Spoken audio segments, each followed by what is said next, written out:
मैं मैनपुरी आयोग मीडिया की आपने आप मैनपुरी आयोग आज मैनपुरी आपने कार्यकर्ताओं के साथ बैठक की है। प्रश्न ठीक नहीं है, किस तरह की मीटिंग करेगा, मतलब क्या होता है? मीटिंग है कार्यकर्ताओं के साथ और अपने मैनपुरी क्षेत्र के लोगों के साथ बातचीत करी है।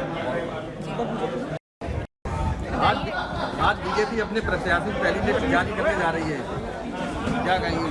उसमें मैनपुरी का भी नाम है। ये तो चुनाव की प्रक्रिया है कि सारी पार्टियां अपनी अपनी लिस्ट जारी करेगी, इसमें हम क्या कह सकते हैं। अखिलेश जी को दोबारा सीबीआई का नोटिस मिलने जा रहा है। और ऐसी है खनन के मामले में जो राज्य मंत्री हैं प्रतिभा शुक्ला, उन्होंने कहा है कि खनन माफिया इतने मतलब मजबूत हो गए हैं तो उन पर कार्रवाई कराना हमारी बस की बात नहीं है। जो कह रहे हैं, जो प्रकरण हुआ है कि सीबीआई का ये जो नोटिस आया है, तो मेरा मानना है कि इस तरह के नोटिसेस बहुत सारे नेताओं को आ रहे हैं जो भाजपा का कड़ा मुकाबला कर रहे हैं। तो ये उसी श्रृंखला में एक कड़ी है, क्योंकि भाजपा जानती है कि आज देश की हालत क्या है।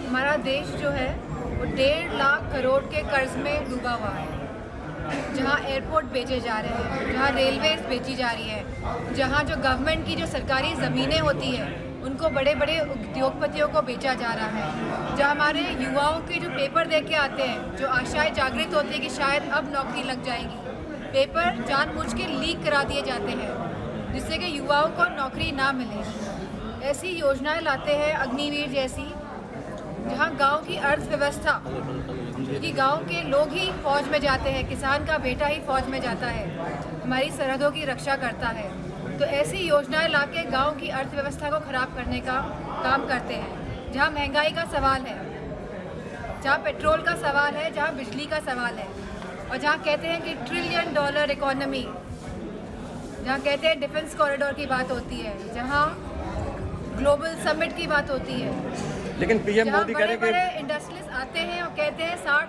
लाख करोड़ का निवेश हुआ है उत्तर प्रदेश में।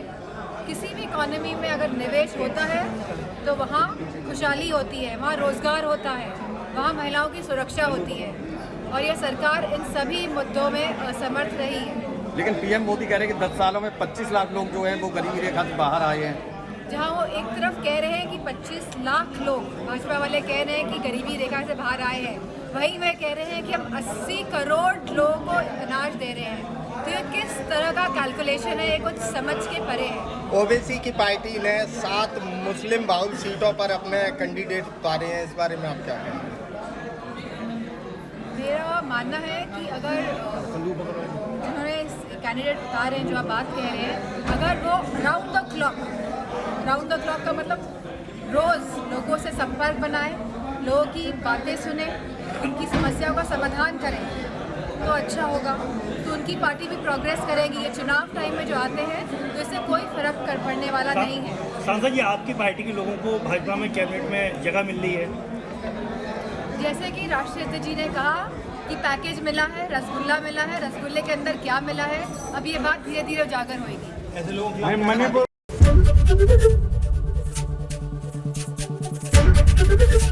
एबीपी गंगा, खबर आपकी, जुबान आपकी।